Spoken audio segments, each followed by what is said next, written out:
भारत में parliament 20 summit यानी P20 का आयोजन हो रहा है। प्रधानमंत्री नरेंद्र मोदी ने इस कार्यक्रम का उद्घाटन किया और P20 देशों के नेताओं को संबोधित किया। पीएम मोदी ने कहा कि यह समिट एक महाकुंभ है, आप सभी लोगों का यहां आना शुभ है। पीएम मोदी ने P20 समिट को संबोधित करते हुए इजरायल और हमास के बीच चल रहे युद्ध को लेकर भी बात की।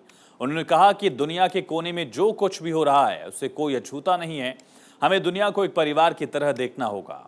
संघर्ष किसी के हित में नहीं है, ये शांति का समय है। पीएम ने कहा कि सबको एक साथ चलना चाहिए। इजरायल और हमास के बीच पिछले एक हफ्ते से जंग चल रही है, जिसमें अब तक हजारों लोगों की मौत हुई है। प्रधानमंत्री मोदी ने भारत की संसद पर हुए आतंकी हमले का जिक्र किया। पीएम ने कहा कि आतंकवादियों ने भारत की संसद पर हमला किया था। आतंक दुनिया के लिए चुनौती है, ये दुनिया के किसी भी कोने में हो सकता है। इसे लेकर हमें सख्ती बरतने की जरूरत है। आतंकवाद की परिभाषा को लेकर आम सहमति नहीं होना दुखद है।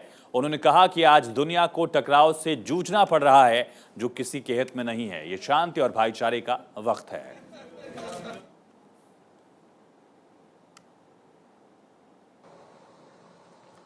फ्रेंड्स, भारत में ये फेस्टिव सीजन होता है। इन दिनों भारत भर में बहुत सारी फेस्टिव एक्टिविटी चलती रहती है, लेकिन G20 ने इस बार फेस्टिव सीजन के उत्साह को पूरे साल भर बनाए रखा है। हमने पूरे साल G20 के डेलीगेट्स को भारत के अलग अलग शहरों में होस्ट किया।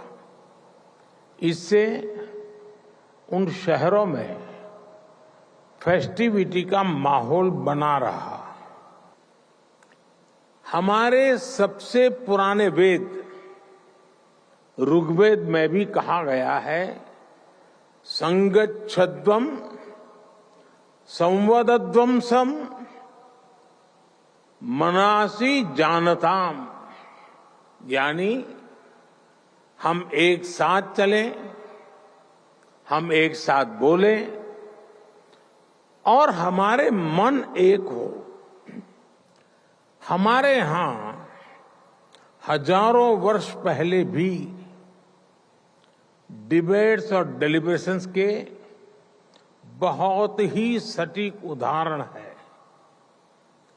हमारे करीब 5000 साल से भी पुराने ग्रंथों में, हमारे वेदों में सभाओं और समितियों की बात कही गई है।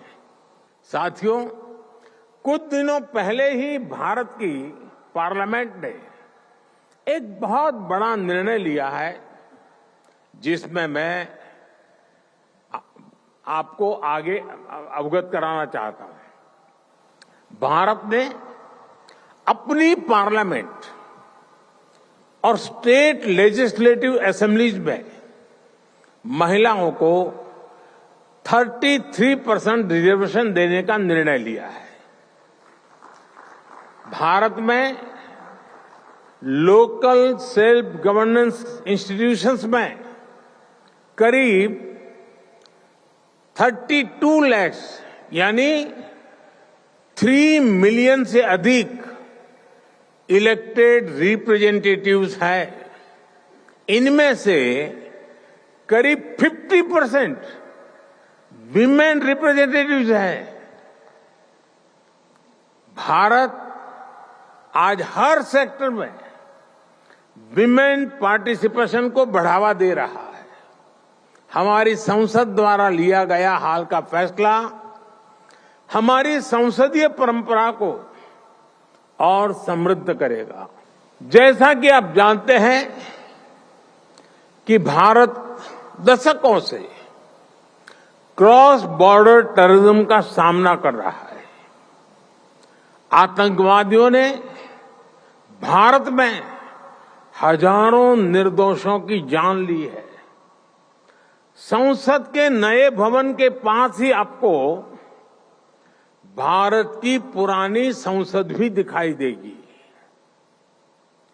करीब 20 साल पहले आतंकवादियों ने हमारी संसद को भी निशाना बनाया था। अब दुनिया को भी एहसास हो रहा है कि टेररिज्म दुनिया के लिए कितनी बड़ी चुनौती है। टेररिज्म चाहे कहीं भी होता हो, किसी भी कारण से होता हो, किसी भी रूप में होता है, लेकिन वो मानवता के विरुद्ध होता है। ऐसे में टेररिज्म को लेकर हम सभी को लगातार सख्ती बरतनी ही होगी। टेररिज्म की परिभाषा को लेकर आम सहमति ना बन पाना, ये बहुत दुखद है।